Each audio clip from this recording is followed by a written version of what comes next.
Mesdames, Messieurs, bonsoir. Nous poursuivons ce mois cette série consacrée à l'essentiel du magazine Stratégie pour la saison écoulée. Et nous sommes à nouveau dans un décor inhabituel, certes, mais bien sûr pour vous proposer le meilleur de toutes ces éditions écoulées. Voici donc la seconde partie du best-of entamé le mois dernier. Installez-vous en regardant d'abord le sommaire que nous propose Anissé Simon.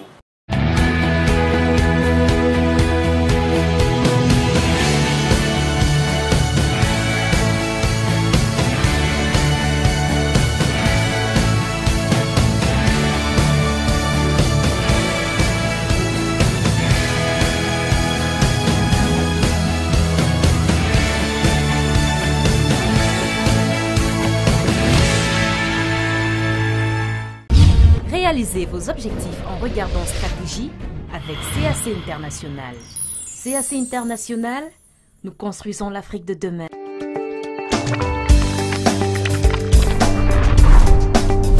Dans ce siècle de grande consommation, les entreprises se livrent à une concurrence de plus en plus forte. Les consommateurs sont submergés d'offres de produits et services de toutes sortes. Comment éviter de se faire tromper? Comment acheter au juste prix? Choisir est devenu un exercice très difficile. Choisir, l'émission qui vous aide à faire le meilleur choix.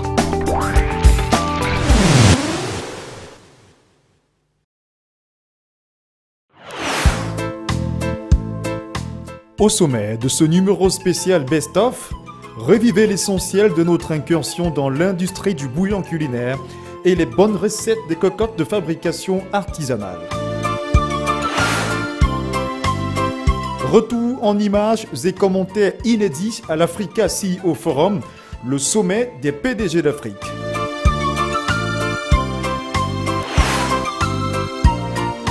Vous allez également vivre une belle expérience dans l'univers du coworking et célébrer avec nous les 10 ans de performance des Journées de l'entrepreneuriat éthique.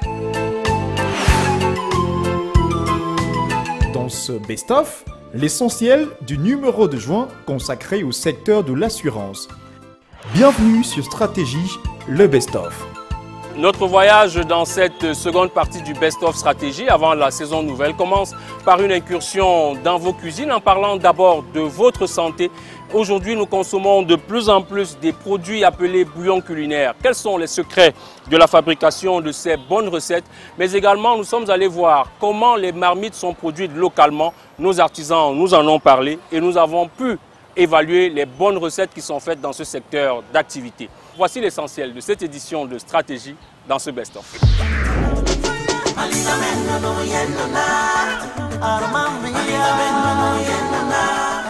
Le jour se lève dans cet espace marchand de la capitale Yaoundé et déjà, ménagères et autres clients accourent vers les étals pour se ravitailler en denrées de toutes sortes. Dans ce coin du marché, des vivres frais, parfumés aux saveurs d'épices, sont exposés à même le sol. L'épicerie Nana, en dehors de son produit maison, est un véritable temple des bouillons culinaires. Ils viennent du Nigeria, de la Corée ou de la Chine et sont conditionnés dans des sachets de 10 grammes vendus à 100 francs CFA l'unité. Dans cette épicerie, en moyenne, une tonne de ces bouillons culinaires importés est vendue par trimestre pour un chiffre d'affaires moyen de 10 millions de francs CFA. Un petit indicateur qui démontre à suffire du succès de cet ingrédient devenu presque indispensable pour certains dans la composition de leurs plats. Une aubaine pour les industriels et commerçants. Face au géant Nestlé et son célèbre cube Magie, de nombreuses marques locales ont investi le marché à l'instar de Kenza Market, Spiced Secret, celle de pâtes.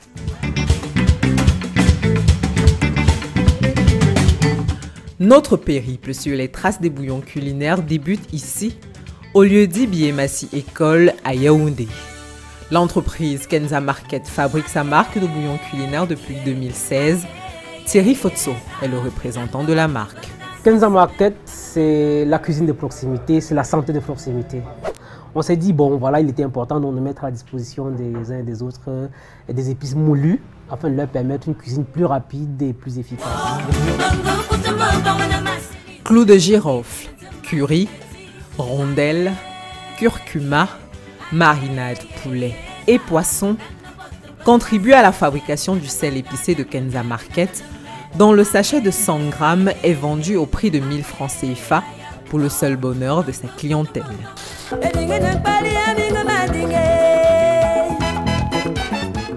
En moyenne, 25 kg de sel épicé sortent mensuellement de cette unité de production, ce qui permet à cette jeune entreprise de réaliser un chiffre d'affaires annuel de 15 millions de francs CFA et de se projeter vers l'avenir avec la construction sur 600 mètres carrés de la prochaine usine. Bienvenue dans les nouveaux locaux de production de Kenza Market. Bon, Kenza, vu dans sa politique d'extension, a pensé qu'il était important de réserver un cadre à la production. Et cet espace donc est dédié à la production. Et du matériel, l'équipement nécessaire ont été commandés. Et nous sommes donc en passe de recevoir cela d'ici peu. Et nous pensons qu'après réception, nous allons installer les locaux. Exhausteur de goût. Les bouillons culinaires ont un franc succès auprès des ménages et des lieux de restauration, même si très souvent au centre de la controverse pour ce qui est des effets sur la santé.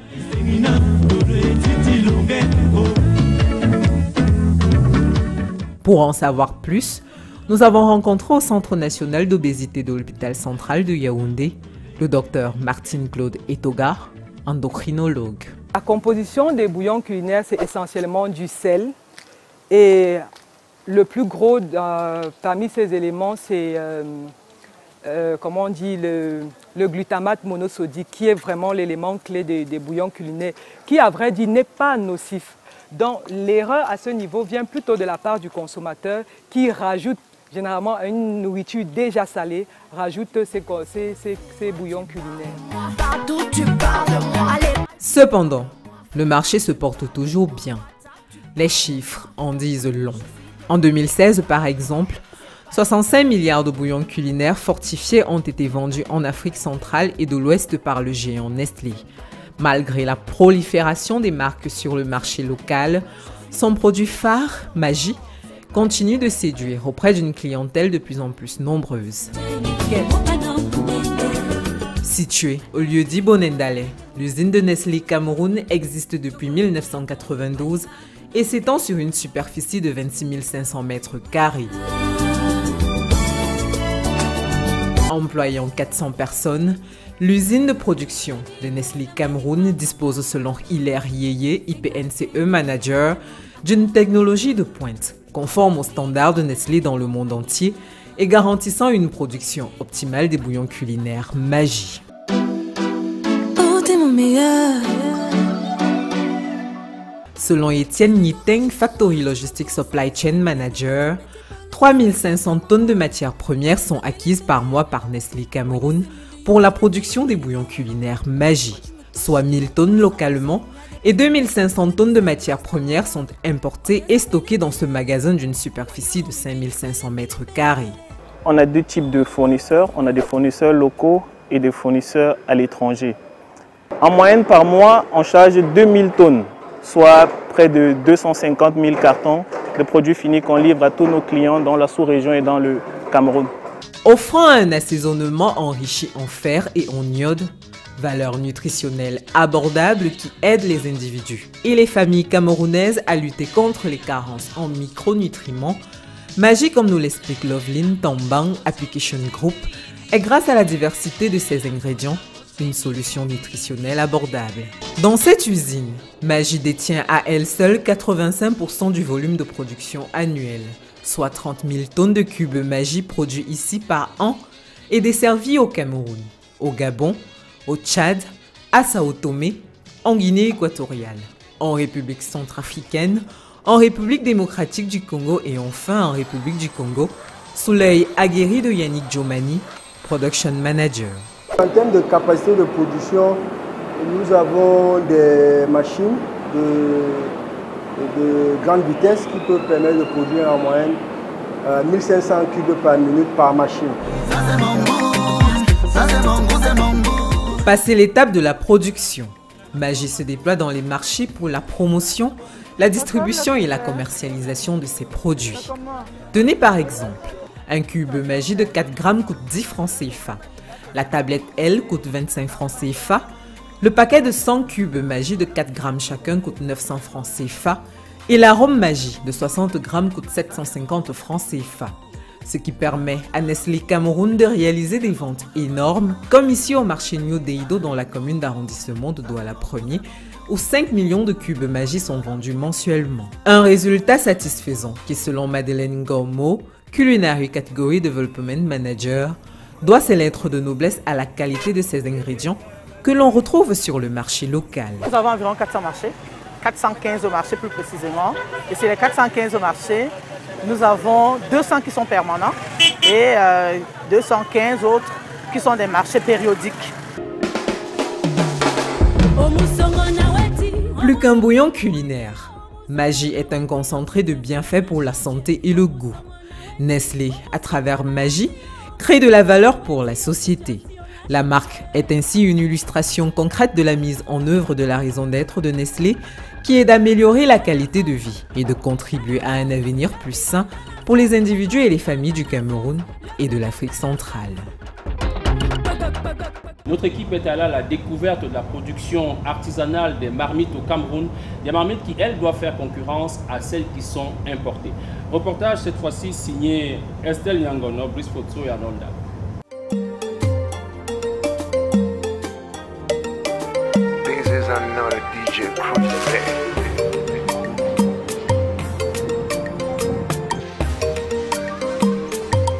Marché central de Yaoundé. En cette matinée du mois de janvier, l'espace marchand grouille de monde comme à son habitude. Clients et commerçants slalom entre les étals. Le marché étouffe au rythme des sons stridents de propagande publicitaire de tout genre. Au milieu de ce concert de fausses notes, une voix se démarque et attire l'attention du visiteur.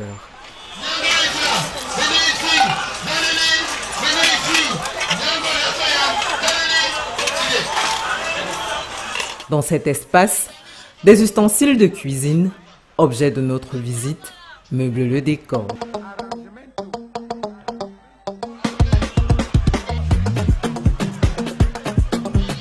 Marmites en inox et en aluminium de fabrication locale et étrangère sont exposées ici. À la manœuvre, Nyangono du Sud, le patron des lieux depuis 35 ans. Je vends beaucoup de marmites jusqu'ici et je vends des marmites importées et des marmites fabriquées localement par Alubassa et aussi par des gens qui font le métier de deuxième main. Un empire des marmites qui attirent des clients de tous bords. Moi j'aime les marmites inox, c'est durable, ça ne se change pas, c'est présentable devant les gens. C'est la qualité quoi. Puisque tu ne peux pas quitter chez toi pour venir au marché acheter de n'importe quoi. Parallèlement à ces circuits de vente, et loin des industriels comme Alubassa, filiale du groupe Alucam, des artisans locaux offrent une alternative depuis plusieurs années et proposent des cocottes artisanales qui séduisent auprès d'une clientèle diversifiée. Mokolo, quartier réputé ayant en son sein l'un des plus importants marchés de la capitale Yaoundé, le lieu regroupe divers secteurs d'activité dont celui de la production et de la commercialisation des cocottes. Le long de cette ruelle, des marmites et autres ustensiles se taillent une place de choix. L'histoire raconte que ce sont les Maliens qui ont implanté cette activité sur ce site marécageux de Mokolo. Moins nombreux aujourd'hui dans les affaires, les Camerounais ont repris l'art de la fabrication artisanale des cocottes en aluminium de fort belle manière. Maker, étudiant à l'université de Yaoundé 2 et âgé de 32 ans, est penseur de marmites ici depuis 10 ans. Avec lui, nous allons suivre le processus de fabrication d'une cocotte artisanale. La matière première se trouve ici, dans ce dépôt de matériaux de récupération composé en majeure partie de vieilles tôles, de pièces de voitures et de marmites usées, collectées dans toute la ville et vendues ici par des ferrailleurs au prix de 500 francs CFA le kilogramme. Ça produit plus en marmite puisque c'est déjà un matériel pratiquement fait. Mais en poule, il y a plus de saleté. J'ai trouvé au moins 2 kilos, 3 kilos, je viens peser, je vais voir ce que je mange avec. Tu peux même gagner au moins 2000, au moins 1000 francs, 3000, ça dépend. Une fois l'étape de l'achat de la matière première faite, s'ensuit celle du transport de cette dernière vers les lieux de transformation.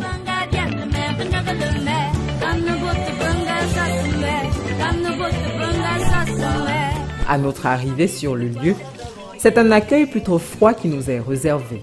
Notre présence semble déplaire à certains. Et ceci, malgré les négociations faites en amont pour faciliter le tournage. J'avais déjà arrangé avec Daouda, c'est Daouda que j'appelle.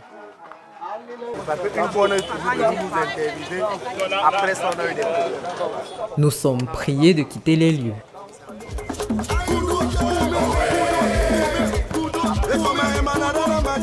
Un autre accord de tournage sera finalement obtenu après négociation. Au bout de 4 jours, nous rencontrons André, un leader du coin. Âgé de 36 ans, André coordonne dès l'aube toute une chaîne de production artisanale. La première étape ici consiste à nettoyer et à restaurer le four. À la suite, il faut installer un dispositif de ventilation du feu. La marmite en fer posée sur le feu est chauffée à 880 degrés. Les matériaux de récupération y sont incorporés au fur et à mesure par les tourneurs afin de subir la furie de la chaleur.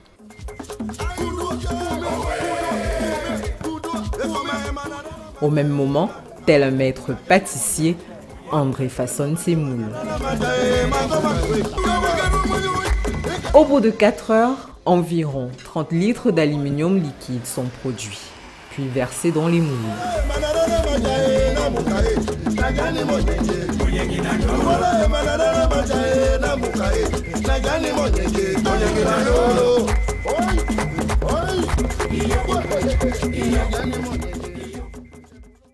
Une activité dangereuse au vu de la précarité des procédés.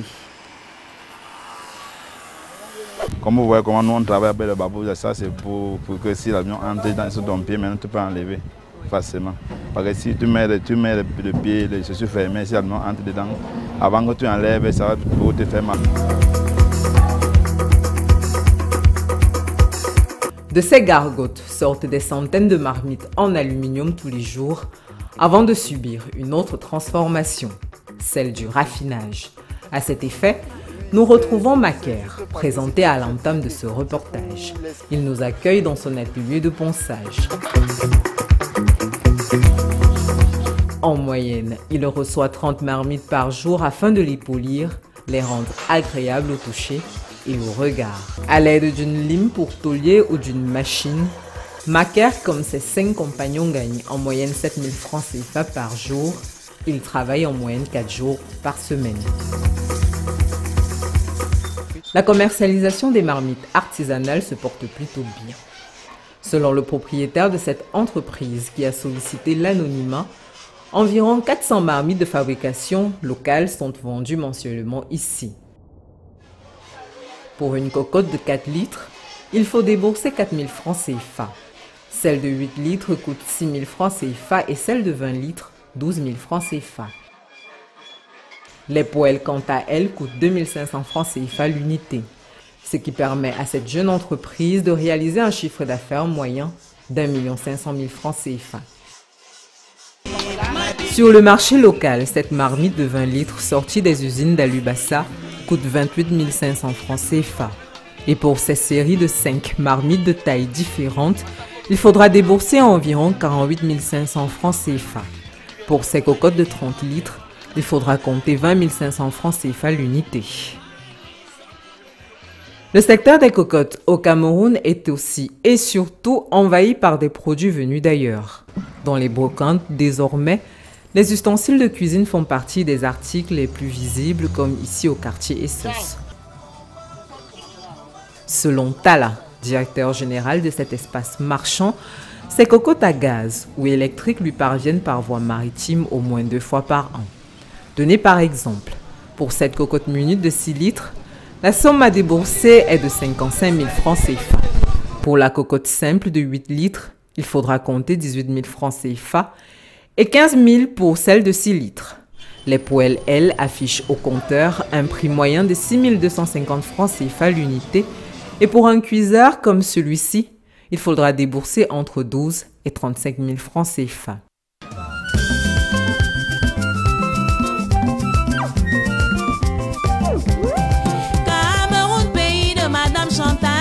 Aux côtés de ces ustensiles de cuisine, les cocottes de fabrication artisanale trouvent tant bien que mal un espace dans les cuisines, au gré de la bourse des utilisateurs certes, même si des efforts s'imposent au niveau des finitions.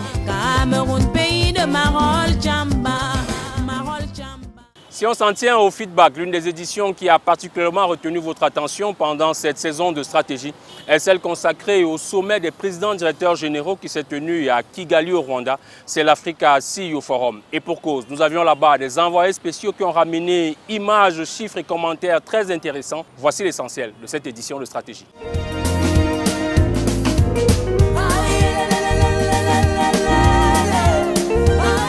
C'est Kigali, capitale du Rwanda, qui a accueilli cette année l'Africa CEO Forum, le plus grand rendez-vous international des décideurs et financiers du secteur privé africain. Organisé par le groupe Jeune Afrique, le forum consacre une large part de ses activités au dialogue entre décideurs publics et leaders du monde des affaires.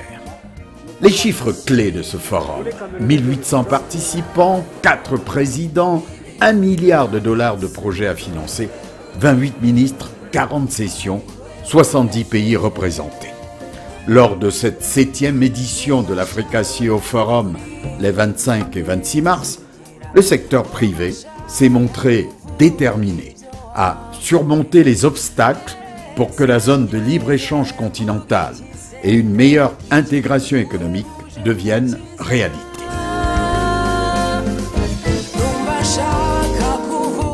Lancé toujours à Kigali en mars 2018, ce projet de zone de libre-échange réunit 52 pays signataires sur les 55 membres de l'Union africaine. Seuls le Bénin, l'Érythrée et le Nigeria n'ont pas encore porté leur signature à l'accord de création de la zone.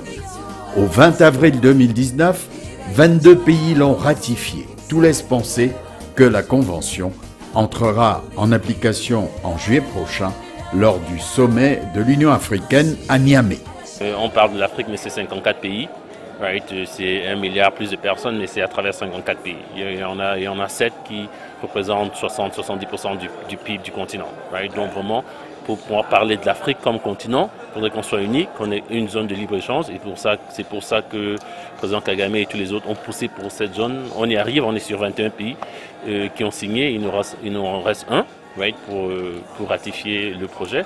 Et on va y arriver, mais c'est super important pour le continent parce que sinon, ça sera difficile pour nous d'être un partenaire majeur avec tous les autres, la Chine, l'Inde, les États-Unis, parce que sinon, ça sera trop de petits pays qui ne pourront pas négocier de manière assez forte avec ses partenaires. Mais pour vendre en Afrique ou ailleurs, il faut être productif et compétitif. Les recettes sont connues.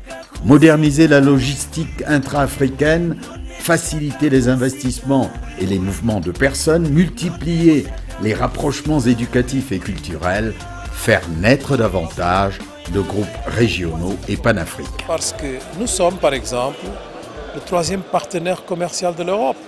Mais personne ne le sait, que nous avons plus de commerce avec l'Europe que le Japon. Mais on est fragmenté. Donc ça, c'est déjà un manque que nous avons d'organisation qui ne nous permet pas vraiment de participer aux négociations commerciales telles qu'elles se font aujourd'hui. Mais nous avons un autre problème qui est interne. Le fait que chaque fois qu'on exporte vers l'extérieur de l'Afrique, on exporte surtout des matières premières. Quand on exporte vers des pays voisins, la plupart de ces échanges sont des produits transformés ou des services. C'est quand même assez intéressant. Ça montre que le potentiel pour créer des emplois puisqu'on crée plus d'emplois avec l'industrialisation et les services qu'on crée avec les matières premières, et effectivement dans le commerce entre nous. Il faudrait satisfaire la production nationale, et là, ce n'est pas seulement un problème de production, mais c'est un problème du système électrique. Il faudrait faire avancer les centrales de production, il faudrait faire avancer et améliorer, rendre plus efficace notre système de transport et surtout rendre très efficace notre système de distribution et le système commercial. Et à ce prix-là seulement, qu'on pourra donc avancer à la prochaine étape.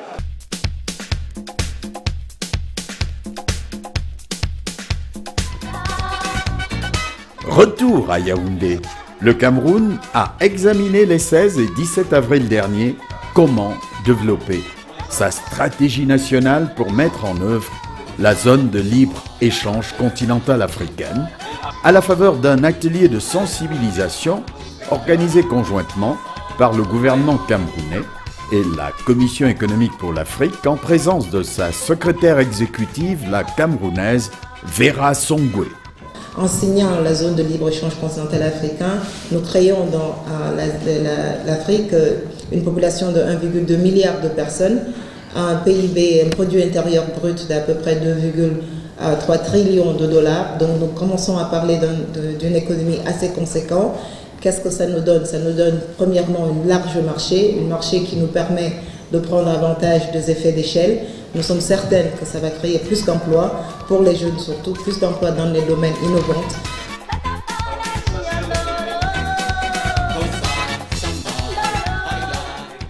Parmi les nombreuses recommandations adoptées à l'issue de l'atelier, on peut relever la simplification des procédures douanières et administratives, l'implémentation du plan directeur d'industrialisation du Cameroun, la mise en place des tribunaux de commerce, etc., etc.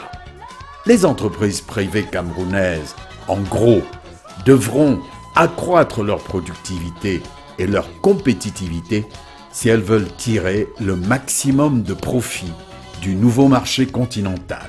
Un petit hit tout de même, si le Cameroun a signé le traité instituant la zone de libre-échange, il ne l'a pas encore ratifié. La ratification est un processus qui comporte un certain nombre d'étapes. La ratification suppose que le texte est examiné et adopté par le Parlement. Nous avons 2 chambres au Cameroun, donc je voudrais dire que le processus est tout simplement en cours et bien en cours. La deuxième session parlementaire du Cameroun pour l'exercice 2019, qui se tiendra en juin, pourrait être l'occasion idoine d'assurer une accélération du processus de ratification de la zone.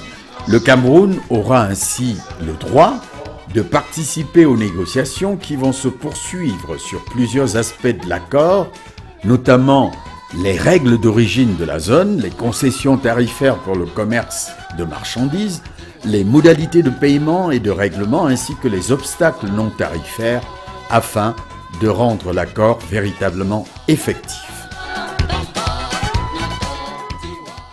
Nous avons séjourné à Africa CEO Forum, notre équipe y était. 5 trophées ont été décernés là-bas. Il s'agit d'awards qui récompensent des entreprises, des CEO. Voyons déjà cette liste présentée dans ce reportage ramené par Jean-Vincent Tienium.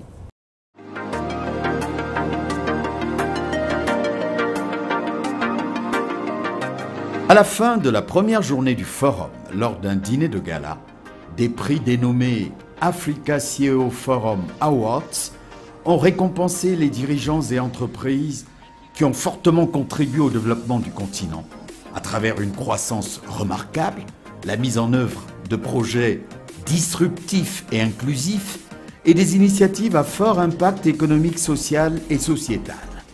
5 prix ont été décernés parmi les finalistes des catégories suivantes. Le prix CEO of the Year récompense le meilleur dirigeant d'entreprise africain. Au cours de l'année écoulée, celui-ci s'est distingué parmi ses pairs par la réalisation d'une opération majeure, par son impact notable sur les activités de son entreprise, par son leadership et par sa réputation. Here are the nominees for the CEO of the Year. 2019 CEO of the Year, Mr. Mohamed El Kettani, CEO of Ladies and gentlemen, our CEO of the Year, Mohamed El Kettani, the CEO of Attijari Wafa Bank. Ethiopian Airlines. Eisen Group. Come on. Motor Angel Africa. OCP Group. And Royal Air Maroc. The jury members have outlined the company's significant impact on the life of African citizens. And the winner is Africa's most profitable airline company, Ethiopian. Give it up for Ethiopian Airlines, ladies and gentlemen. Ah, look at the excitement in the room. Le prix Gender Leader récompense l'entreprise africaine qui s'est distinguée au cours de l'année écoulée par ses actions de promotion du leadership féminin, notamment au sein de ses instances dirigeantes. Coming from Nigeria, Access Bank is the gender leader for 2019. Congratulations to Access Bank. Representative from Access Bank. Le prix International Company of the Year récompense l'entreprise internationale qui s'est démarquée de ses pairs par son impact économique et social sur le continent africain au cours de l'année écoulée. Here are the nominees for the International Company of the Year. NG Africa. Indorama LME Fertilizer and Chemicals. National Aviation Services. Orange, Middle East and Africa. The winner is NG Africa. Congratulations, NG Africa, ladies and gentlemen. Give it up once again for NG Africa. Congratulations. Le prix Disruptor of the Year récompense le dirigeant d'une jeune entreprise créée il y a moins de 10 ans. Cette entreprise se distingue par un potentiel de croissance important en Afrique et le caractère disruptif et innovant de ses activités. Seront privilégiées les initiatives dans le domaine des nouvelles technologies liées à la finance, la santé, l'agriculture ou l'énergie. And the winner of Disruptor of the Year is Kobo 360. Fantastic, congratulations, Kobo 360, a Nigerian company in the e-logistics space. Can you please make your way onto the stage? Je saisis cette opportunité pour dire à l'auditoire présent que les startups sont disruptifs en Afrique et que le numérique sera d'un grand apport pour le développement économique et la création des entreprises en Afrique. Thank you. This way we'll have a picture. Depuis 6 ans, plus de 160 entreprises africaines et internationales et plus de 50 PDG, figures emblématiques de la vitalité économique africaine, ont été nominés à ces trophées de CEO Forum. Nous repartons à Kigali, où s'est tenu l'Africa CEO Forum, et on a pu constater que le secteur privé y était bien représenté, quoiqu'en ordre dispersé. Les organisations patronales, un peu moins. Le gouvernement camerounais, nous dit-on, n'y était pas. Qui nous le dit? C'est Jean-Vincent Ténium, une fois de plus. Voici son reportage. Le secteur privé camerounais était bien représenté à Kigali. Ses délégués, des dirigeants de PME pour la plupart, avaient flairé la perspective de bonnes affaires. Représentants de fonds d'investissement ou de la microfinance, assureurs, imprimeurs, pétroliers ou start-up, ils étaient dans la capitale rwandaise pour négocier des contrats, vérifier la pertinence de leurs projets d'étendre leurs activités dans d'autres pays ou tout simplement essayer de comprendre le succès phénoménal du cas rwandais. Quand nous avons fondé Diaspora Sud, l'assurance pour la diaspora, nous avons pour ambition de dire qu'on va couvrir l'Afrique. Et le CEO Forum qui rassemble tous les patrons africains était dans la plateforme idoine pour y être. Et à mon arrivée, j'avais, on va dire, des présuppositions, des doutes. Je me disais, est-ce qu'ils vont bien prendre l'affaire? Et je peux vous garantir qu'ils sont très surpris. On a fait des statistiques comme quoi il y a 176 millions de la diaspora qui sont hors de leur continent africain. 176 millions. Et quand je vais parler que nous sommes le premier cabinet de courtage panafricain installé, on a pour l'ambition de couvrir tout l'Occident et l'Afrique, de faire en sorte que les Africains, par pays, s'il est Congolais au Cameroun, il va assurer sa famille au Congo, étant au Cameroun. S'il est à Londres, il est Nigérien, il va assurer sa famille au Nigeria, étant à Londres. S'il est Camerounais, étant à Marseille, il va assurer sa famille à IDEA. Que désormais, avec Diaspora sur notre cabinet, c'est possible. Express Union a engagé déjà depuis près de 3 ans dans un programme de transformation. C'est-à-dire qu'il y a un basculement déjà dans la digitalisation d'une part, donc avec notre service Express Union Mobile Money, donc qui est présent dans plusieurs pays d'Afrique, donc des pays qu'on a cités tout à l'heure, et donc pour lesquels on a quand même une demande croissante forte qui s'implémente.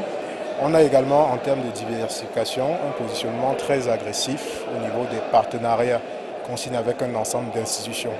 Parce qu'on est fortement reconnu par la Banque mondiale avec les nombreux paiements qu'on fait pour eux.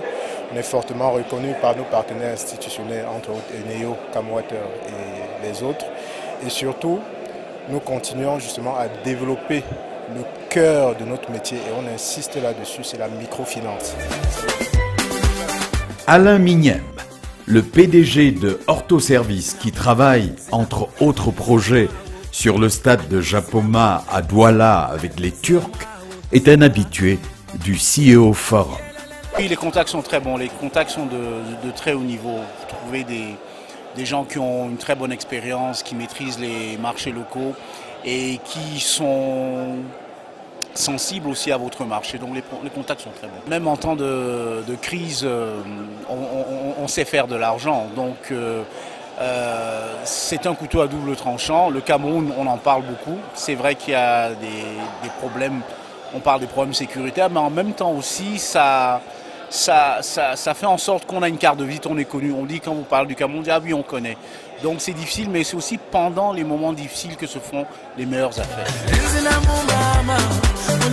2 fonds d'investissement, Inco Capital, dont le siège est en Afrique du Sud, mais qui est contrôlé par des Camerounais, et Méditerranea, société marocaine dont le directeur d'investissement est camerounais, ont noué de bons contacts lors du forum. Ce titre, comme vous savez, une des grandes initiatives que nous avons lancées maintenant depuis quelques années, c'est dans le domaine de l'éducation secondaire, avec la création d'Enco Éducation. Donc Enco Éducation, c'est un groupe international, panafricain, d'enseignement privé, qui se focalise essentiellement sur l'enseignement secondaire. Un groupe d'écoles, nous avons à ce jour 13 écoles réparties sur 7 pays, 10 villes en Afrique, avec plus de 2000 élèves dans tout notre réseau.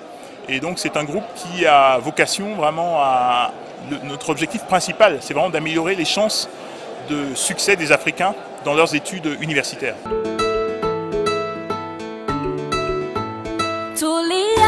Deux dames, Carole Mbessa Elongo de BFC et Émilie Fotza de l'Institut de recherche intelligence, ont fait le voyage de Kigali avec la ferme intention de rentabiliser leur séjour. C'est un projet qui repose sur 3 piliers, donc une association et une application et maintenant une plateforme de réflexion. Donc nous avons lancé les applications web et mobiles il y a 1 mois à Douala et dans cette application nous référençons les entreprises camerounaises pour l'instant. Donc après avoir vérifié un certain nombre de critères et nous leur donnons la possibilité d'accéder aux opportunités qu'offre le marché. Donc via des alertes SMS lorsqu'une opportunité concernant leur domaine est publié. Nous sommes venus pour travailler déjà avec le gouvernement rwandais dans le cadre d'un programme de compétitivité qu'on a mis en place pour l'ensemble des États et on voudrait les associer. Ensuite de ça, nous sommes venus aussi pour rencontrer des investisseurs et également pour offrir nos services. Et ce qui est intéressant, c'est que durant toutes les sessions, on s'est rendu compte que les pays africains, les managers africains sont de plus en plus ouverts à la solution locale. C'est-à-dire que le protectionnisme économique devient une réalité et managériale aussi. Deux autres entreprises camerounaises, Tradex et Graphic System, qui n'ont ni le même statut, encore moins la même dimension, se sont retrouvées elles aussi à Kigali, chacune dans son couloir. Le Cameroun aurait pu être représenté à un niveau semblable à celui du Togo, du Congo ou de l'Éthiopie pour bien indiquer son option de profiter au mieux de cette zone de libre-échange continentale qui arrive. Le banquier Mathieu Mandeng dresse son diagnostic. Il faut une bonne gouvernance, je vais y revenir. Il faut un environnement des affaires entre guillemets facilitant. Il faut des infrastructures, il faut l'intégration régionale, au moins les 4 premiers. Maintenant, revenons à la bonne gouvernance, parce qu'à mon avis, la bonne gouvernance, ça pilote tout, voyez-vous. Parce que là, vous avez la bonne gouvernance, vous avez 3 corollaires, 3 choses fondamentales. Vous avez ce qu'on appelle la primauté de l'intérêt général sur l'intérêt individuel, vous avez le parti pris de l'action et vous avez la discipline d'exécution. Ces 3 choses-là, eh bien, c'est la bonne gouvernance qui vous les donne. Parce que la bonne gouvernance, c'est quoi? C'est un système de gestion, de management où vous avez la responsabilité, l'obligation de rendre compte, la transparence, vous luttez vraiment contre la corruption. Vous savez, vous, que le président Kagame a dit 0 tolérance pour la corruption. À Singapour, c'est pareil. À Maurice, c'est pareil. On se bat vraiment pour amener la corruption à son strict minimum.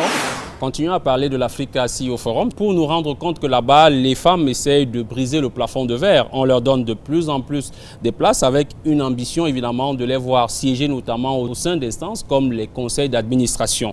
Alors, plusieurs femmes déjà sont dans ces instances. Certaines attendent davantage. On peut s'en féliciter. Et ce reportage qui va suivre est donc consacré à ces femmes qui prennent le pouvoir, pour le dire ainsi. Retour à Kigali pour l'Africa CEO Forum.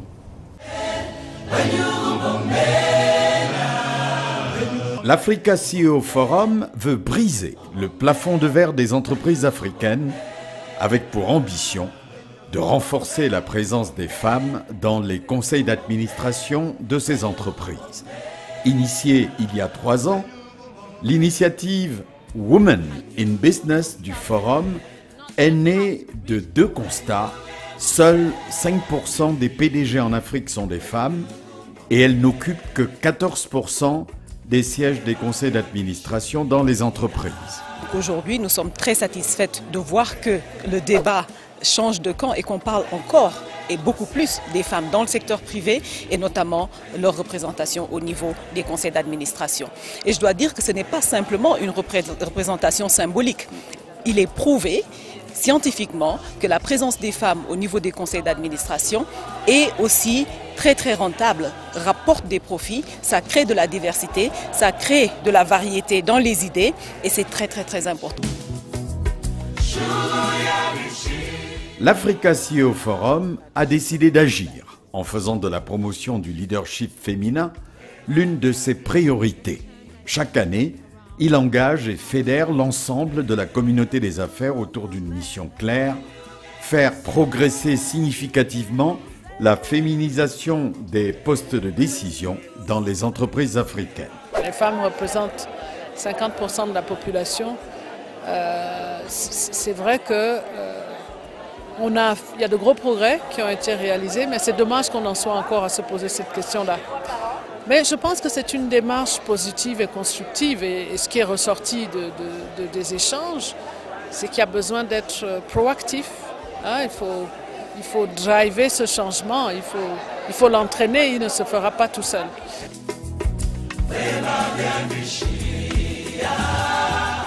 À Kigali, au cours d'un panel de discussion de haut niveau, des femmes aux parcours exceptionnels ont échangé sur les moyens et conditions requises pour accéder et s'imposer au sein des conseils d'administration des entreprises africaines. Pour s'accomplir, les femmes doivent montrer leur envie de prendre le pouvoir. À noter comme innovation de cette année, l'élaboration d'une charte de la diversité pour guider les acteurs économiques africains dans le déploiement d'actions favorisant l'égalité entre les femmes et les hommes par la mise en œuvre de quotas et la promotion des talents féminins.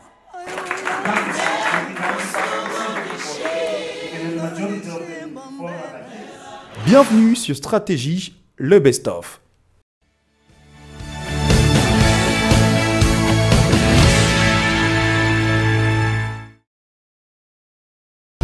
Réalisez vos objectifs en regardant Stratégie avec CAC International.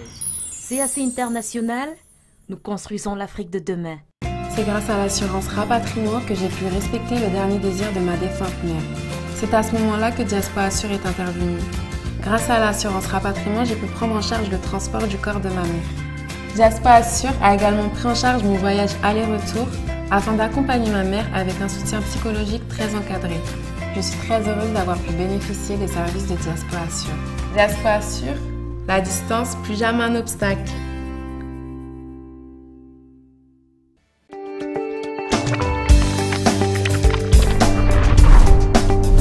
Dans ce siècle de grande consommation, les entreprises se livrent à une concurrence de plus en plus forte. Les consommateurs sont submergés d'offres de produits et services de toutes sortes. Comment éviter de se faire tromper? Comment acheter au juste prix? Choisir est devenu un exercice très difficile. Choisir, l'émission qui vous aide à faire le meilleur choix.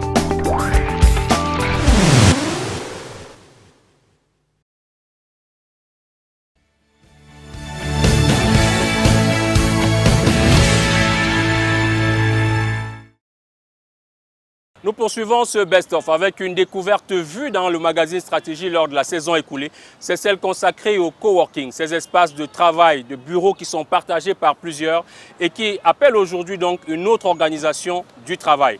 Cette édition était déroulée pendant le mois de mai consacrée à la Fête internationale du travail et nous avions également parlé d'entrepreneuriat éthique avec les 10 ans de l'AGEC. Pour cette édition de Stratégie, dont voici l'essentiel.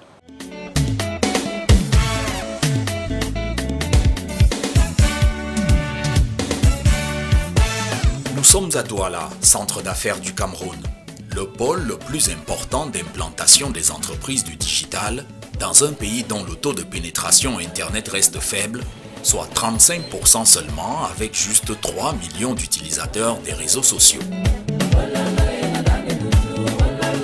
C'est dans cet environnement difficile qu'a décidé de s'implanter une start-up au quartier d'Eido, dans un local qui ne paye pas de mine. Boutique de vente de vêtements au premier abord, la start-up dénommée Social Media Time qu'a fondée et que dirige Claude Marcel Cuissu, jeune femme de 23 ans, accompagne les entreprises dans leur communication de façon bien particulière. On accompagne présentement les petites entreprises dans leur présence sur les réseaux sociaux. Pourquoi? Parce que les moyens de communication traditionnels sont excessivement chers pour les petites entreprises.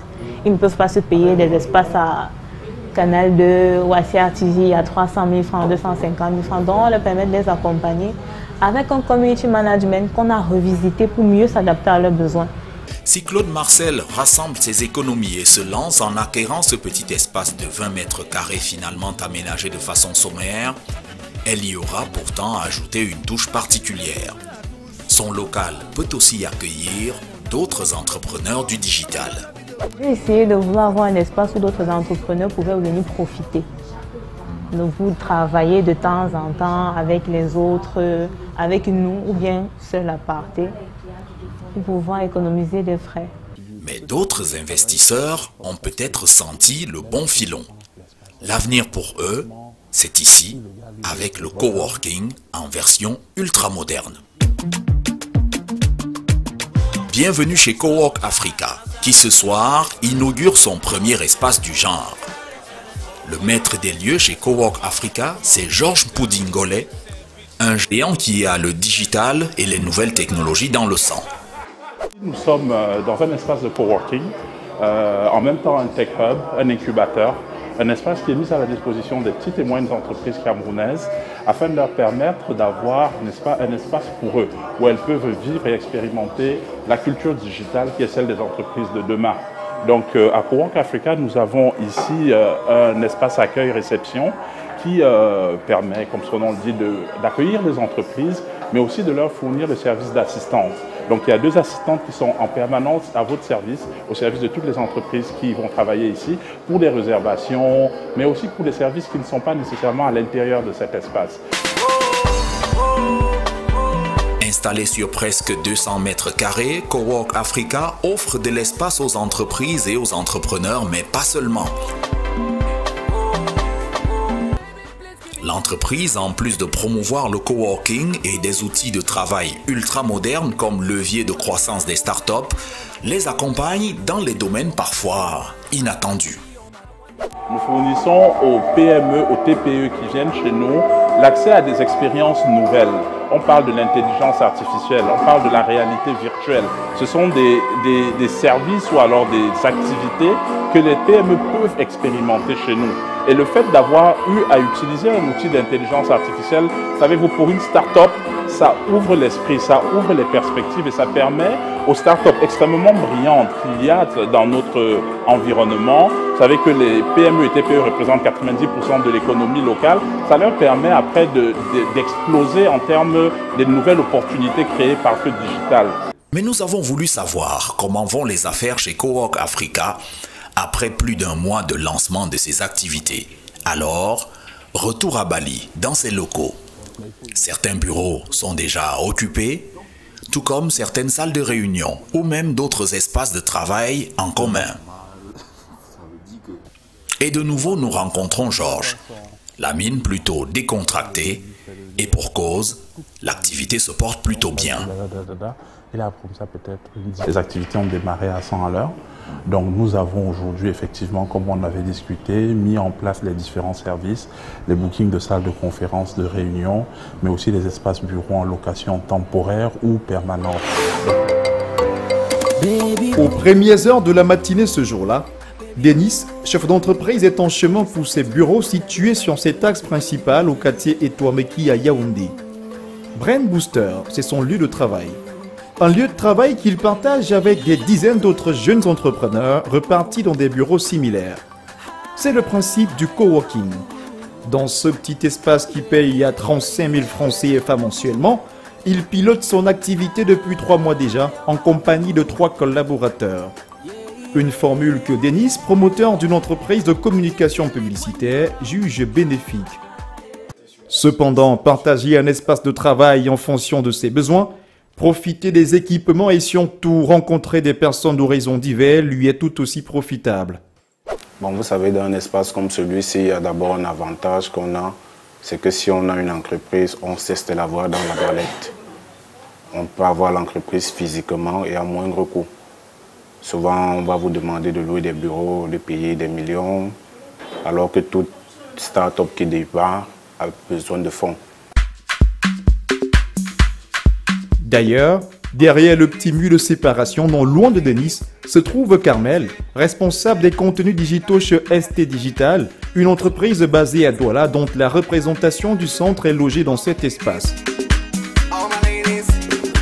Au Cameroun, on a des locaux, nous sommes basés à Douala, où on a le siège, où la direction générale se trouve. Et à Yaoundé, on a cet espace qu'on a pris pour nos activités ici à Yaoundé. L'initiative est celle de cette dame, Aurel Taillou, passionnée de l'entrepreneuriat et qui connaît bien les problèmes de ses congénères. Déjà en tant qu'entrepreneur, avant de créer Brain Booster, ma co-founder et moi, on a ressenti ce besoin d'espace de travail, puisque lorsqu'on démarre une activité, ce n'est pas souvent forcément évident d'avoir les possibilités de s'offrir un local, l'équiper, avoir tout le personnel qu'il faut, l'entretenir, etc. On a envie un peu de se concentrer sur son activité et être départi en fait de tous les autres aspects qui peuvent un peu, comment dirais-je, nous distraire. Brain Booster arrive donc comme un accélérateur d'entreprise qui apporte aux entrepreneurs camerounais des solutions modernes et éprouvées de travail collaboratif et de développement d'affaires. Ici, les tarifs d'occupation varient de 1 000 francs CFA pour 1 heure à 35 000 francs CFA le mois. Sur cette rue aux allures de quartier résidentiel, Obotama, un autre vivier d'entrepreneurs, accueille des jeunes entreprises en quête d'espace. Obotama, c'est un atelier d'innovation collaboratif. Alors pourquoi un atelier d'innovation collaboratif? Simplement parce que Obotama a pour vocation d'être un milieu, un endroit qui va pouvoir donner l'appui nécessaire, un appui multiforme aux jeunes qui sont soit porteurs de projets, soit qui ont des idées mais ne savent pas comment en faire des business. Obotama propose des espaces de travail en commun et la location des bureaux privés. Dans l'un de ces bureaux, un cabinet d'architecture tenu par Vanel Yonga. L'entreprise a 1 an d'existence pour un effectif de 3 personnes. Modélisium est installé ici depuis 4 mois et paye ce bureau à 55 000 francs CFA mensuellement. Lorsqu'on est une jeune entreprise qui débute, c'est toujours bien, on n'a pas forcément les moyens de prendre des bureaux, on va payer des sommes exorbitantes. Et si à côté des bureaux, on doit payer des collaborateurs, ça devient très vite compliqué. Et donc l'espace coworking apparaissait pour nous comme la solution idoine pour pouvoir s'épanouir et se développer au plus vite. Loin de là, Benoît, 30 ans, est agriculteur et exploite des hectares de terre à la sortie de la région du centre. Il vient ici 2 fois par semaine pour se documenter et peaufiner son business. Quand vous êtes dans un espace comme celui-ci, vous avez une bonne connexion, vous avez de la matière à réfléchir, à voir des documents, parce qu'on ne naît pas planteur, on devient planteur. Au-delà du partage de l'espace, le coworking permet aussi de fédérer les compétences pour des résultats intéressants. Avec le numérique, les salariés équipés d'un léger PC et d'un smartphone deviennent nomades.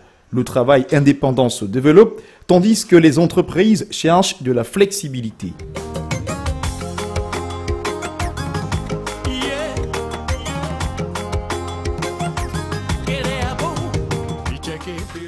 Nous allons parler maintenant d'une autre plateforme, initiative totalement pertinente qui, elle également, aide les jeunes entrepreneurs à se lancer, comme on dit, à connaître leur premier pas dans le monde de l'entreprise. Il s'agit des Journées de l'entrepreneuriat éthique, une organisation qui offre des bourses d'appui aux jeunes, de la formation, mais également donc des moyens pour leur premier pas en entreprise. Nous avons essayé de savoir, au-delà des 10 années de célébration que vient de connaître cette organisation à Yaoundé, comment les jeunes qui participent à ce produit sont accompagnés, comment ils s'accomplissent et se réalisent sur le terrain.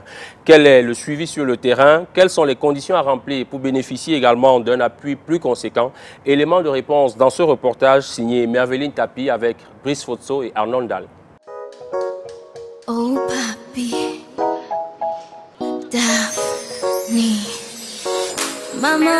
À quelques heures du 10e anniversaire des Journées de l'entrepreneuriat éthique, techniciens et participants s'activent à l'esplanade du Palais polyvalent des sports de Yaoundé. Les organisateurs, quant à eux, sont sereins. Entre 600 et 1000 personnes sont attendues, une cinquantaine de stands et de participants avec une priorité au Made in Cameroun. L'objectif étant d'encourager la consommation, la production et les initiatives locales. Les principales difficultés rencontrées jusqu'ici sont liées à la ressource humaine bénévole, la disponibilité des facilitateurs et au financement. Le budget global de l'événement étant estimé à 40 millions de francs CFA environ.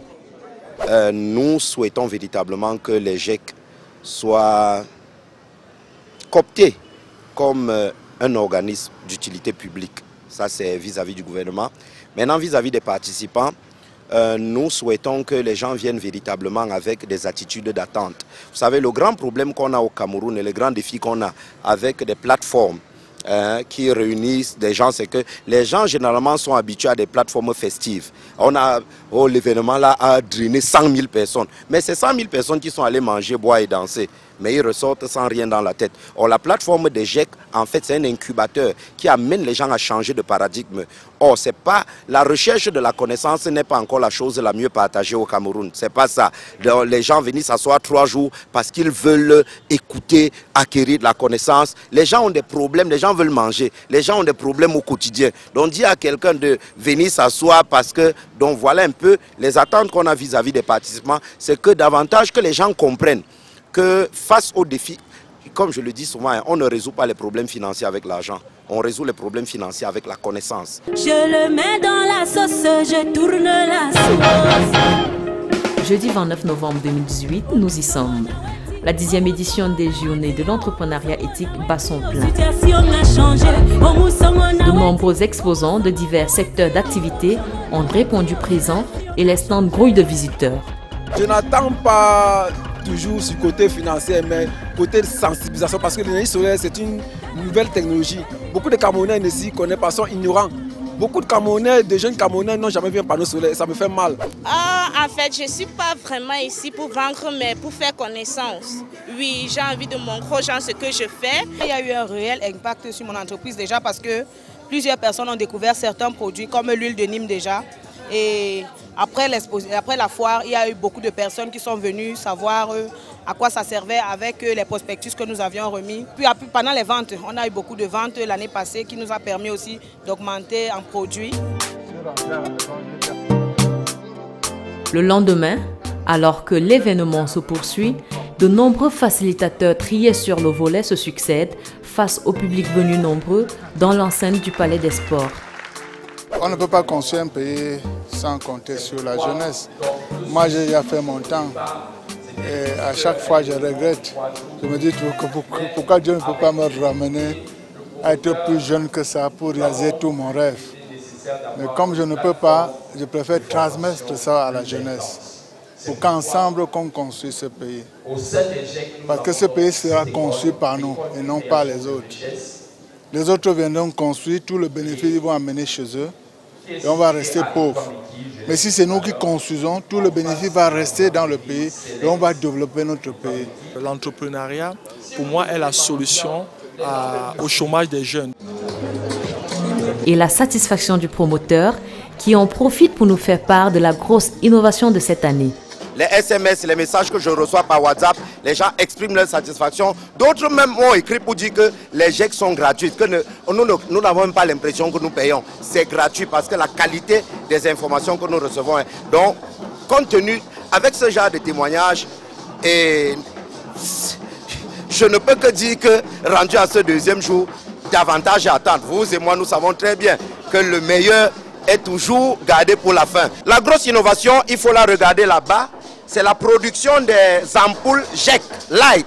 Les GEC Light qui sont montées sur place, des ampoules écologiques qui ont la capacité d'éclairer 4 heures de temps après que le courant soit parti. Vous savez que le thème de cette édition, c'est entrepreneuriat, levier de développement. Donc le développement passe par la création de la richesse. Et là, c'est un produit clair que les GEC ont mis sur le marché afin de créer la richesse. Au-delà de cette apothéose, chaque année, au mois de novembre, les GEC ont une succession d'activités le long de l'année. Des activités qui visent la lutte contre le chômage et la pauvreté par la promotion de la culture entrepreneuriale.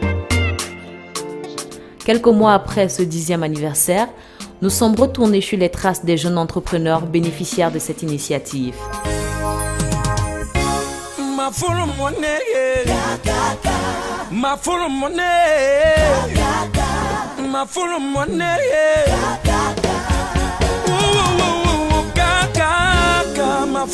Daniel Niébé, 24 ans, est étudiant en droit et en études interculturelles niveau master.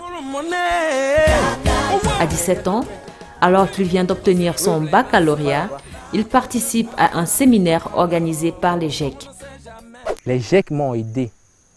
Les GEC m'ont aidé sur le plan mental, sur le plan psychologique, à enlever toute cette théorie salariale. Si je n'avais pas su que le salaire ne peut pas nous permettre non seulement le développement personnel, mais le développement de la nation, je suis certain que je ne me serais pas appliqué ou bien je n'aurais pas pris le risque de l'entrepreneuriat.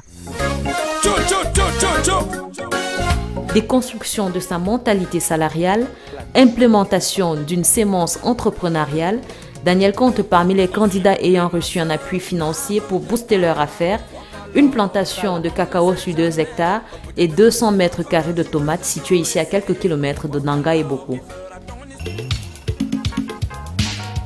De retour à Yaoundé, nous allons à la rencontre de Michel Kembong, promoteur de DS Max International, une entreprise dédiée à la formation et à l'accompagnement des commerciaux pour les autonomiser dans la fonction de manager. Il découvre les GEC il y a quelques années de cela à travers les presses. En me promenant dans un kiosque à journaux, je découvre un journal qui est en train de faire la publicité d'un livre intitulé « Comment débuter son affaire sans argent ». Et j'ai donc fait l'acquisition du journal en question et j'ai découvert le numéro du promoteur de ce journal, du journal en question, Eric Alindou. Et c'est comme ça que j'ai appelé et nous avons pris rendez-vous. Et c'est comme ça que depuis 2012, j'ai pris connaissance de ce qu'on appelle les GEC.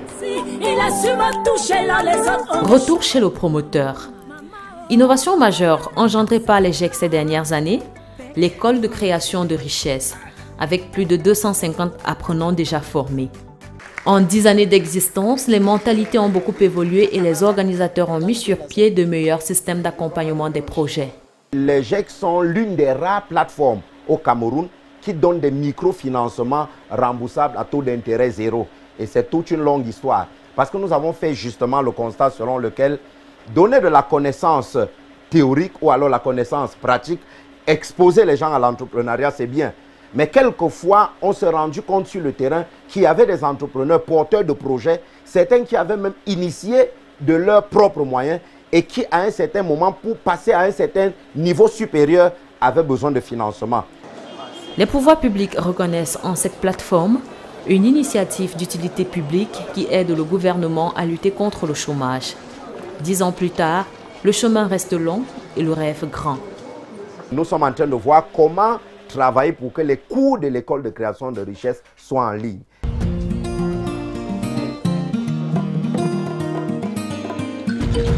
À travers les GEC, Eric Alindou souhaite également voir l'entrepreneuriat intégrer le système d'éducation classique dans les établissements scolaires, couvrir l'étendue du territoire national, la sous-région Afrique centrale, voire l'Afrique entière.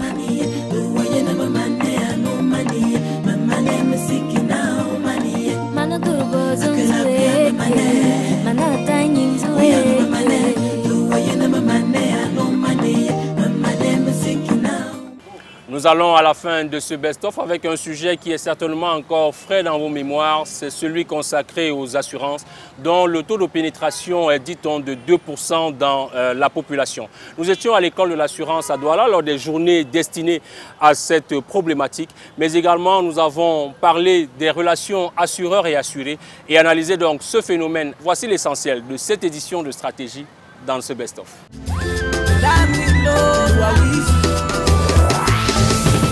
L'image de l'assurance est très écornée. D'après notre constat sur le terrain, 3 Camerounais sur 5 ne font pas confiance aux assureurs. Moi, je pense que pour le Cameroun, les assureurs, vraiment, ça ne m'inspire pas confiance.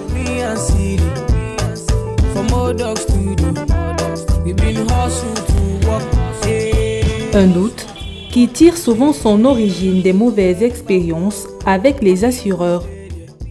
À chaque fois qu'on a eu un problème, une situation concernant peut-être un accident, on se rend compte que quand on se plaint auprès de nos services d'assurance, on n'a jamais eu un retour par rapport à ce genre de dossier. Les assurés sont méfiants envers leurs assureurs et pas en faible majorité. C'est surtout la lenteur dans le traitement. Quand vous êtes assuré, vous êtes dans une situation d'urgence. Parfois, les assurances ne sont pas promptes à réagir, ce qui fait que si vous répercutez une information comme celle-là à votre entourage, ça ne les motive pas à s'assurer non plus.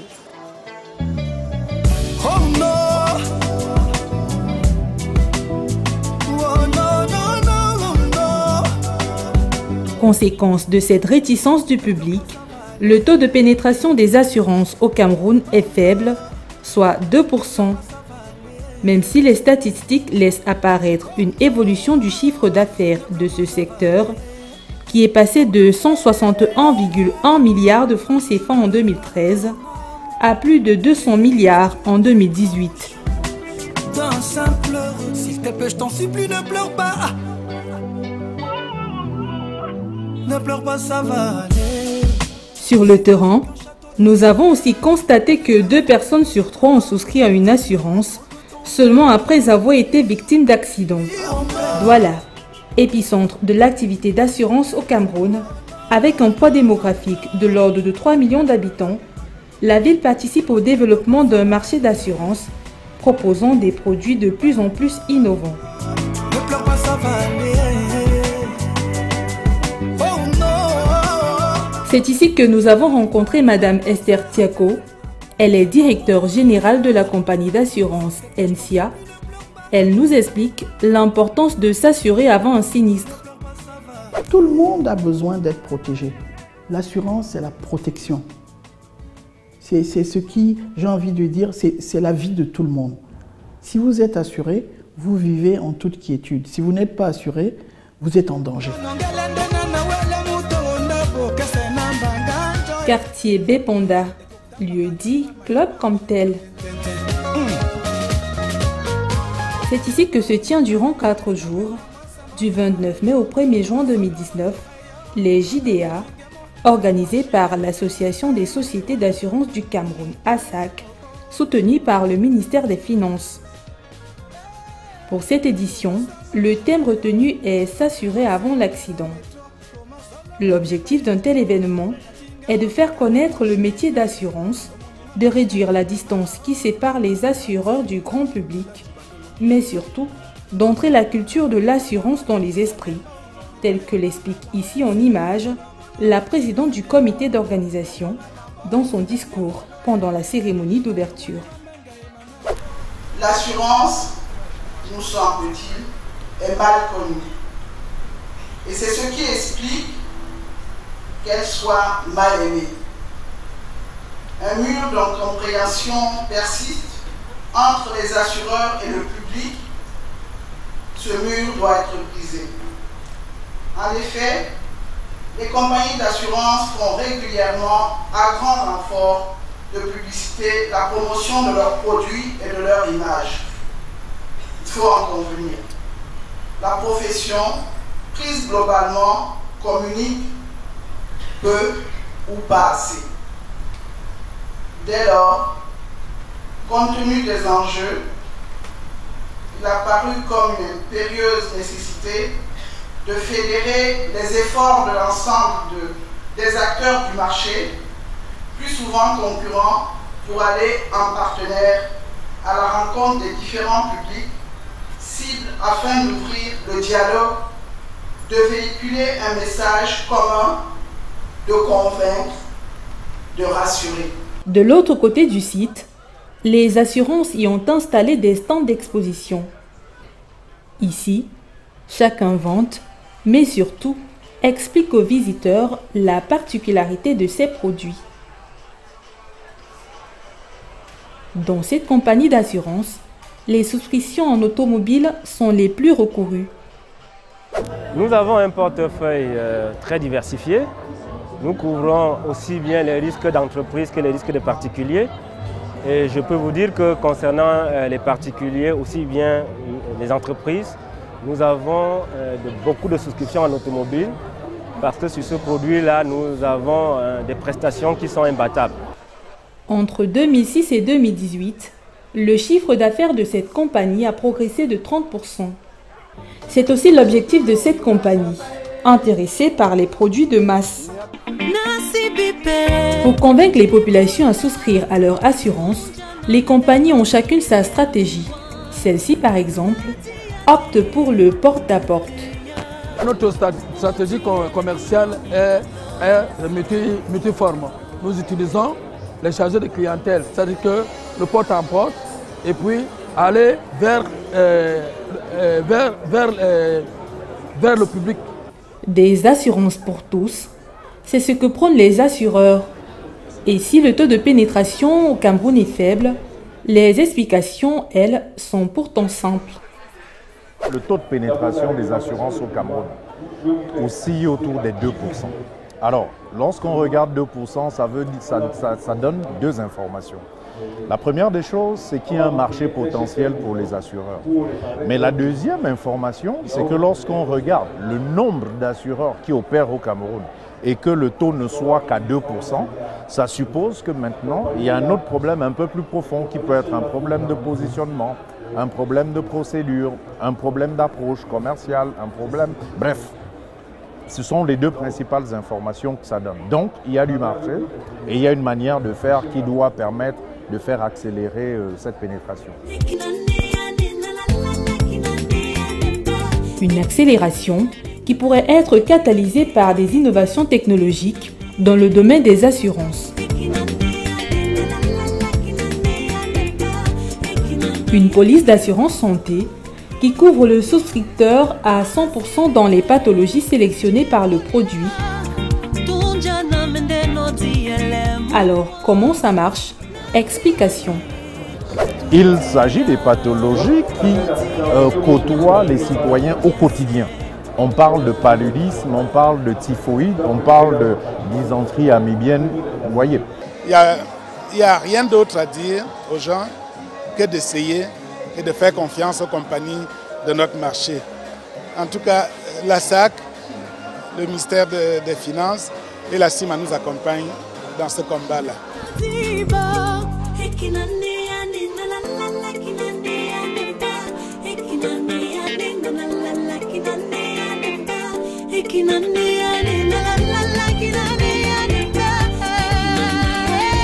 Se rapprocher, rassurer et sensibiliser les populations sur le bien fondé de l'assurance, c'était tout l'enjeu de cette deuxième édition des Journées de l'assurance. Une édition rythmée de conférences, débats, des foires et de caravanes.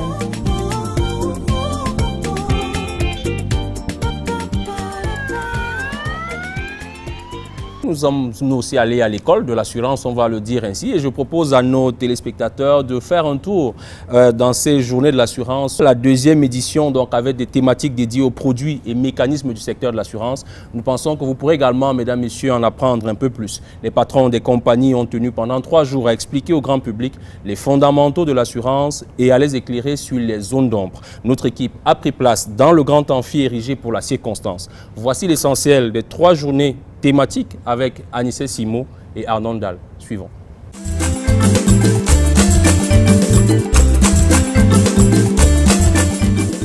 À la deuxième édition des Journées de l'assurance en mai dernier à Douala, nous avons slalomé dans les couloirs et les stands d'exposition des compagnies présentes. Une belle démonstration de couleurs, mais aussi et surtout de produits et innovations mis à disposition des visiteurs. Les entreprises n'ont pas lésiné sur les moyens pour capter l'attention.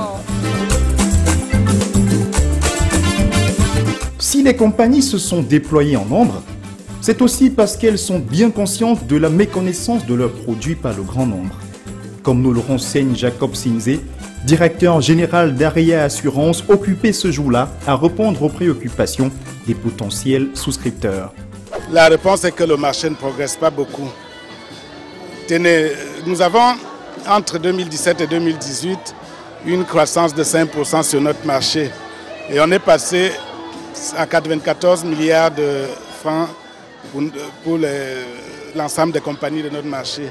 C'est très faible, comparé notamment au développement du marché ivoirien, qui a des taux de croissance de plus de 15-20%. Avec un taux de pénétration de 2%, le secteur traîne encore le pas. Le manque d'informations autour des produits et des mécanismes de l'assurance est très souvent pointé du doigt comme l'un des freins au développement de l'activité.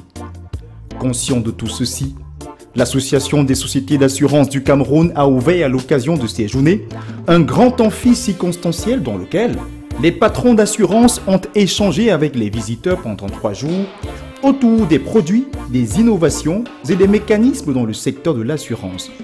Nous y avons capté l'essentiel. Lui, c'est Magloire Ebongo, directeur général adjoint chez Chanas Assurance. Pour cette première journée thématique, il a la charge de présenter à l'assistance les vertus de l'assurance maladie. C'est un besoin, une préoccupation majeure de tout être humain. Il est donc plus aisé pour les assureurs de convaincre le public de la nécessité d'une couverture d'assurance maladie que de toute autre chose. Ce besoin de couverture en maladie se traduit d'ailleurs par l'accroissement constant de son chiffre d'affaires dans nos portefeuilles, les portefeuilles des compagnies d'assurance. Ce dispositif chargé d'assurer un individu face à des risques financiers de soins en cas de maladie est un produit d'appel chez les assureurs. Dans la salle, le volume des échanges démontre à suffit l'intérêt des assurés pour ce produit. Vous avez dit que cette assurance-là, cette couverture, va nous permettre à nous les assureurs d'offrir des produits mieux adaptés, plus sophistiqués. Et je me demande si ce n'est pas plutôt une menace pour l'industrie des assurances, étant donné que nous avons déjà mal à la culture des assurances. Si vous me dites que vous avez, je dis n'importe quoi, si vous me dites que vous avez 50 000 francs par an, on peut trouver quelque chose qui soit et qui soit à la mesure de votre budget. De la série des échanges, on retient que l'assurance maladie au Cameroun reste la branche la plus rentable en dehors des assurances obligatoires. Quelques chiffres. En 2016 par exemple, cette branche a rapporté 31 milliards de francs CFA pour un chiffre d'affaires cumulé de 131 milliards de francs CFA aux compagnies locales. En 2017, l'on est passé de 31 milliards à 36 milliards de francs CFA pour 136 milliards de francs CFA de chiffre d'affaires. Sur les 2 années, l'assurance maladie a constitué environ 19% du portefeuille des assureurs.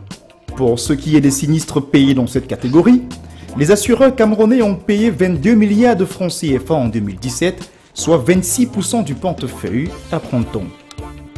À la fin des échanges, Magloire Ebongo nous livre l'essentiel. L'assurance maladie, c'est celle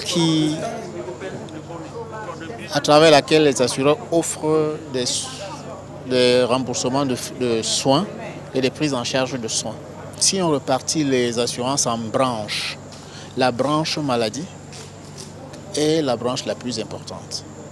C'est à peu près 20%, 19%, dont le 5e, en termes de poids, c'est la branche la plus importante.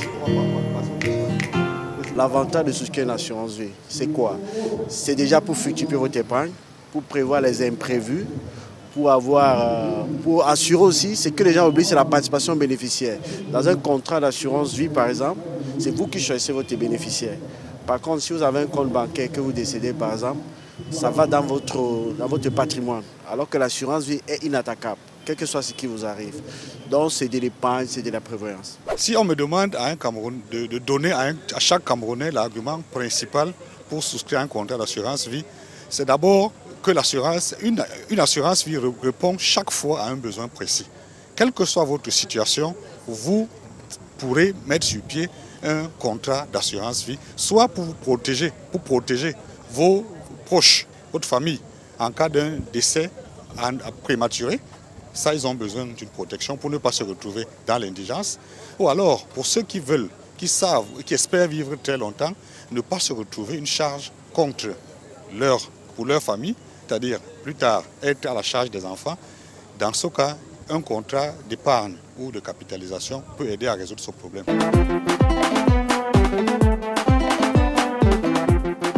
Lors de la 2e journée thématique, Roger Siewe, directeur général de la branche Cameroun de Ghana Reinsurance, dans un ton rassurant, est face au public pour la présentation de la palette des assurances obligatoires.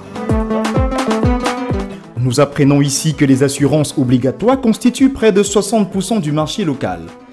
Au rang de celle-ci, nous pouvons citer l'assurance responsabilité civile des propriétaires de véhicules terrestres à moteur et des semi-remorques, l'assurance des marchandises à l'importation, l'assurance des risques de construction et une 4e catégorie dont la mise en application est encore attendue, l'assurance location conteneur aux sorties du port de Douala.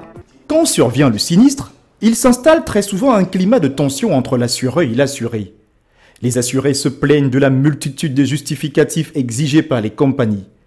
Le débat est récurrent. Il est particulièrement fréquent en matière de contrats automobiles, mais le raisonnement vaut pour tous les contrats et toutes les garanties. Le paiement des sinistres, les évolutions sur l'indemnisation des victimes d'accidents de la circulation ont constitué le menu de cet après-midi-là. D'après les chiffres captés lors de cette présentation, sur les 5 dernières années, le volume de règlement de sinistres a connu une nette progression au Cameroun. De 41 milliards de francs CFA à 83 milliards de francs CFA, toutes branches confondues. Nonobstant cette embellie, les plaintes des souscripteurs ne cessent de tomber. À ce sujet, Martial Feudio, directeur général des assurances générales du Cameroun, tient à préciser. Généralement, c'est les assurés qui, au moment de l'achat des contrats, ne maîtrisent pas les garanties qu'ils achètent. Par conséquent, au moment de l'indemnisation, ils sont mal ou pas du tout indemnisés parce que le contrat était mal souscrit. Au sujet des mécanismes d'allègement du règlement des sinistres, les assureurs ont tenu à présenter la convention IDA, indemnisation directe des assurés, une réforme en matière d'assurance qui vise à mettre fin au règlement tardif des sinistres par les assureurs. Ce protocole permet d'accélérer le règlement des sinistres des assurés dans un délai de 15 jours, prioritairement pour les sinistres plafonnés à 500 000 francs CFA. Avant, il s'agissait des recours qui étaient exercés par les compagnies d'assurance pour le compte de leurs assurés. Mais désormais, on permet à l'assureur responsabilité d'indemniser rapidement son assuré qui a subi des dommages du fait de l'autre et puis de passer le dossier de paiement en compensation. Alors que le secteur de l'assurance doit se créer plus de place dans les habitudes locales, en parallèle, il doit s'adapter aux nouveaux comportements de ses clients qui ont parfaitement intégré le digital dans leur mode de consommation au quotidien. À l'heure de la disruption digitale, Protais Ayangma, ancien président de la Fédération des sociétés d'assurance de droit national africaine, a porté le message des changements à opérer au cours de la 3e journée thématique. Monsieur Ayangma a tenu à mentionner que l'avenir de l'assurance dépend de l'évolution technologique. Non, moi j'ai essayé de montrer que c'était non seulement une opportunité, mais qu'il n'y avait pas d'option. Opportunité parce que le taux de pénétration de l'assurance est aujourd'hui très faible, comparé à tous les autres métiers, la banque par exemple, la communication et ainsi de suite. Et donc pour les compagnies d'assurance, c'est une véritable opportunité, la digitalisation. Et j'ai conclu en disant que ce n'était pas une option, parce que seules les compagnies qui ne prendraient pas le chemin de la digitalisation se verraient définitivement écartées.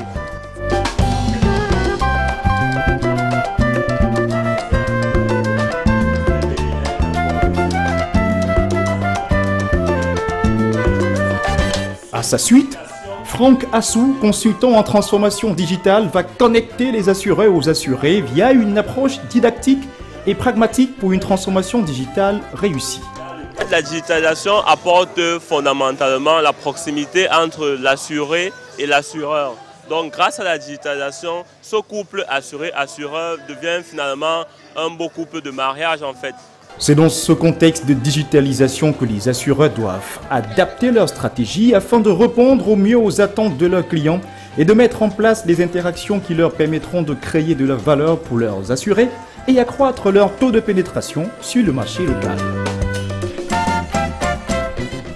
Bienvenue sur Stratégie, le best-of.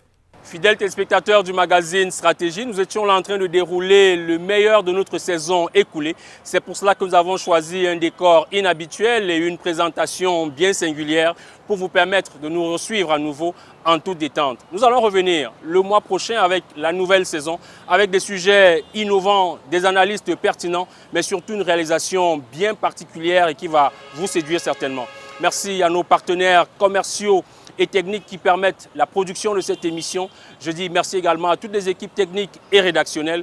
Mesdames, Messieurs, notez le rendez-vous donc du mois prochain pour une nouvelle édition du magazine consacré à l'économie actuelle au Cameroun. Bonsoir. Stratégie, le best-of.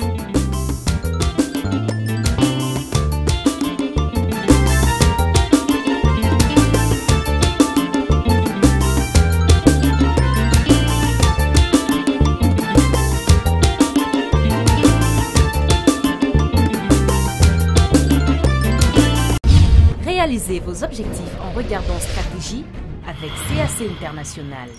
CAC International, nous construisons l'Afrique de demain. Grâce au produit Jaspo Auto, à travers la Besat, j'ai pu envoyer mon véhicule en Afrique en quelques clics avec l'application Besat. C'est ainsi que je peux préassurer ma voiture à l'avance et dès sa sortie du port, elle sera automatiquement assurée. Jaspo assure, la distance plus jamais un obstacle.